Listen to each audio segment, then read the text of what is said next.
Santiago 3:7-10. Ang bawat uri ng mga hayop at mga ibon, ng mga hayop na gumagapang at mga nilalang sa dagat ay mapapaamo at napapaamo na ng tao. Subalit ang dila ay hindi napapaamo ng tao, isang hindi napipigilang kasamaang puno ng lasong nakamamatay. Sa pamamagitan nito ay pinupuri natin ang Panginoon at Ama, at sa pamamagitan nito ay nilalait natin ang mga taong ginawa ayon sa larawan ng Diyos. Mula sa iisang bibig ay lumalabas ang pagpupuri at panlalait.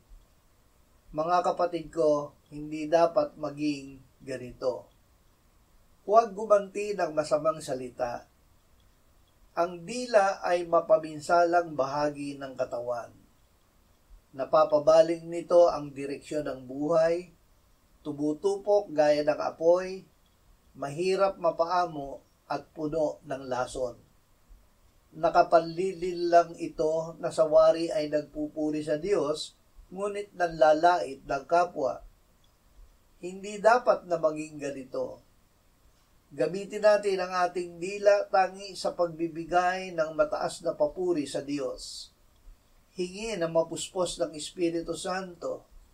Magsalita sa isa't isa sa mga awit at mga himno at mga awiting espiritual na sa puso ay nag-aawit at gumagawa ng himig sa Panginoon, laging nagpapasalamat sa lahat ng mga bagay sa pangalan ng ating Panginoong Hesukristo, sa Diyos na ating Ama.